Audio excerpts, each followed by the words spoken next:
To me, Sisu is a Finnish word which is hard to actually translate. There's no equivalent translation. Well, Sisu is determination or guts is an easy way to define it. Yeah, so Sisu is a part of who we are in the UP. That it is persistence in spite of adversity. I think myself, I take quite a bit of pride in that.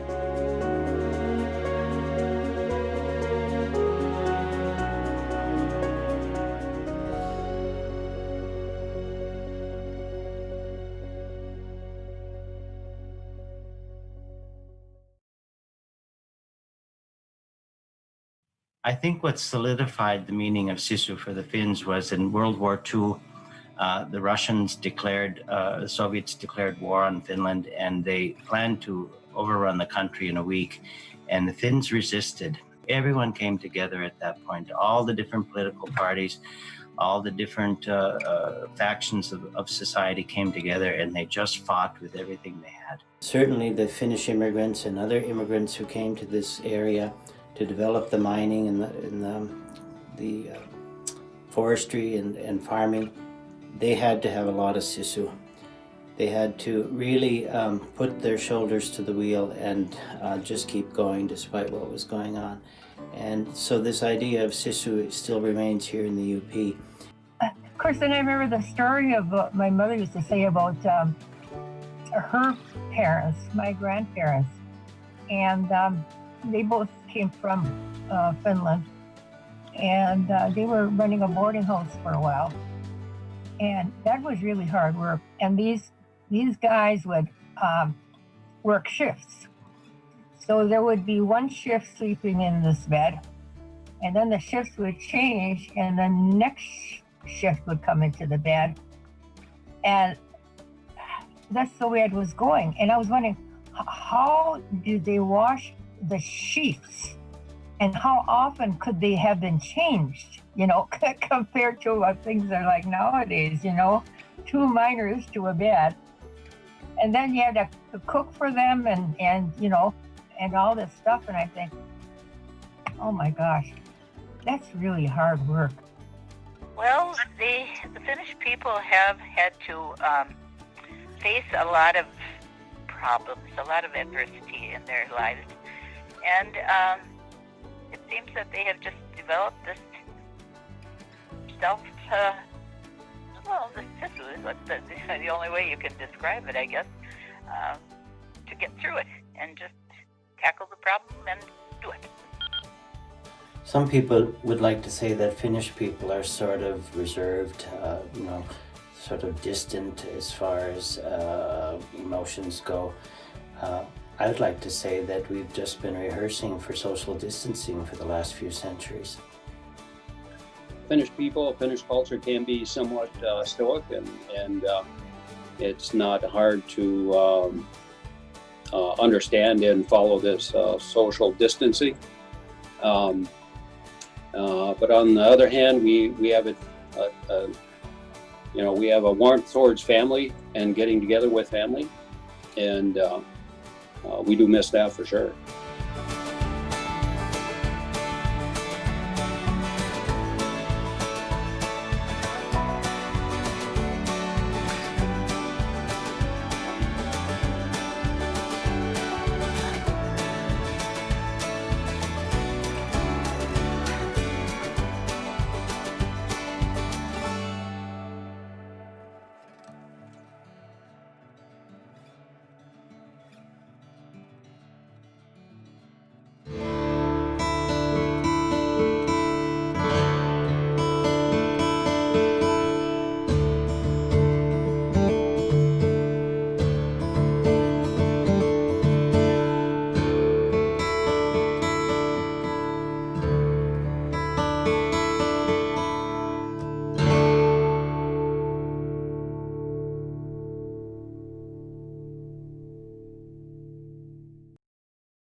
It's not something that you need to be born with, but I do believe it needs to be in the family. So in other words, if your parents have it, you most likely will have it. I know my father worked very hard. And I know my grandparents, both my grandfathers, they worked very hard. And either farming and working on the ore boats, or working in the copper mines on my father's side. And so I think you definitely need to have that in the family as you're growing up, for sure. I tell a lot of people, some of my boys and friends, when they are leaving the area and going to look for work, either out west or even Alaska, when generally speaking, when they hear you're from the UP, you're hired. Yeah, because the people that are going out there and looking for work, they for the most part, they have that work ethic in them. My parents, they were both hardworking people. She had been a teacher, but with the Depression, I think everybody worked kind of hard, and if they could find jobs. When I was a kid, I knew things were rough, but I still didn't really understand them, you know. But I knew that my parents worked hard to, my dad just didn't like the idea of going on relief. I think you just learn from your parents that you're, you know, that you worked hard for a living, you know. And no, I think it turned out pretty good. My grandmother, when she came to the United States and went to school, she couldn't speak English, and someone said, I think her name is Ellen, and that became her name. and so even though it really wasn't her name, that's the name that she used for the rest of her life. My parents raised me to believe that I could do anything I wanted to do. And so you have to start at a young age giving them experiences that they can be successful with, and boosting their self-confidence, and helping them to develop that the ability to go back at it if they have failures, and supporting them with what changes they need to make if they are not successful the first time.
I think Sisu has taken a long time to really take hold here in the U.S. And in particular, it's become a symbol of the people of the Upper Peninsula. I would argue that there's kind of a gray area between being Finnish and being Yooper. The Finns have an expression, sauna, sisu ja sibelius, the three S's. And two of those S's are so ingrained in UP culture. And they are sort of what sustain us these days and many times. And I think that there's a lot of pride now in being a Yooper, and I think that there's a lot of recognition from the outside world that the Yoopers are kind of a special breed, and that we rely on those things now. Having a roof over the head, and a lot of Yoopers have freezers that have food in them, and if not, we have friends and neighbors that are willing to help. Some of the foods that we serve here definitely have a history here that goes back to the beginning of the mining days, such as the pasty. And then specifically for the Finnish culture, the Nisu and the tarts, the fruit tarts, that's definitely something we enjoy very much, keeping them going and serving to the public. So we have some parallels here in the UP. You know, we have the dark, cold winters, and that has to breed some sense of strength and fortitude to get through the winters. But I don't think you have to be Finnish to have Sisu. I think that Yoopers, like I said, have suffered some of the same challenges that the Finnish people have. I've always had a bicycle since I was a kid. I had a tricycle. I was able to get me my first mountain bike. That was my gift for my retirement. It was October, and I thought, well, what if I'm not able to go next year? I have to bike that trail. And of course, I didn't have anybody to go with me. And I just thought about it, and I said, well, why can't you go? Who cares if you're 90 years old? Do it. So I went there, and then I came back to my car and unloaded my bike, and then I realized, boy, this is a cold wind out here. And so instead of putting my helmet on, I did have my bike hat, my knit bike hat, and then I had a hood on my ski jacket that I was wearing. So I put that on, and I put liners under my gloves, and I went and biked, I think it was 7 or 8 miles, but I keep on going until I can't do it anymore. And then I recuperate, and okay, now I can go back and do what I was doing. I'm sitting here in my century-old sauna. This is my place of refuge during this corona pandemic, and it's one of the places I'm still able to go to despite the stay-at-home order. So I find a lot of solace here, and it certainly is an enjoyable place to be. The sauna is something, of course, that was brought by the Finnish immigrants to this country well over 100 years ago, and has become really a staple. It's really an important part of UP culture, not just Finnish culture. And so the wonderful thing about sauna and sauna culture, beyond the relaxing and cleansing benefit of it, is the fact that here in the UP, people know how to say sauna.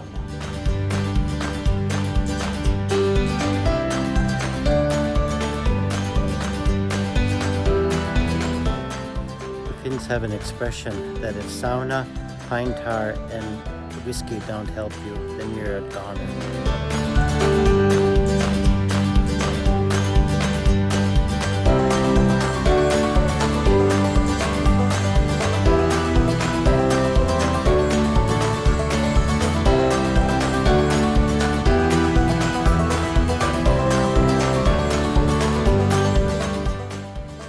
They had cows, and the women milk the cows. And he was saying once about, I think it was his aunt, had come in and she had gone out to milk the cows, and she came in with a baby, and she had given birth to the baby right in the cow barn.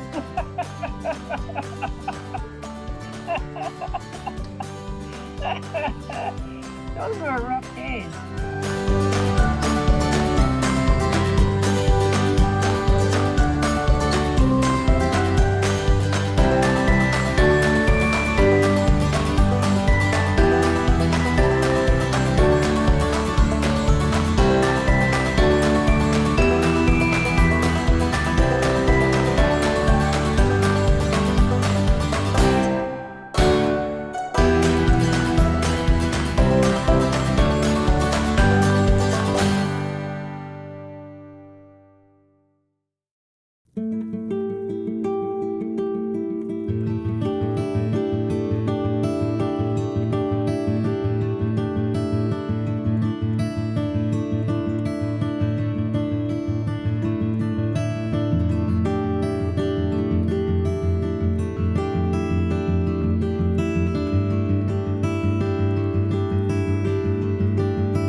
I think Sisu is a very important concept for fighting the pandemic that we're now experiencing.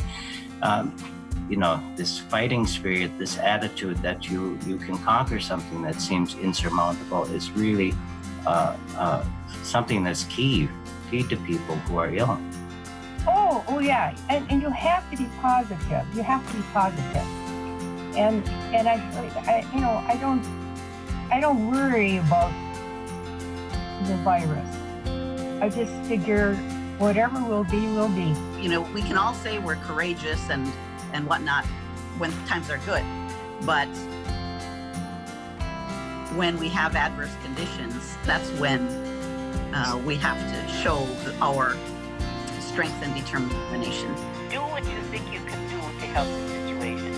What you individually can't do. Well, like now at my age, I can still help with the math problem, and so that's something that I have tried to do. But it's this idea of Sisu, of just going on and doing what needs to be done. And I'm happy to see that this idea of Sisu is important to Yoopers, important to people in the Upper Peninsula, because now, in particular, it's something that we rely on, that we just have to pull that strength from within us to get us through what we need to do.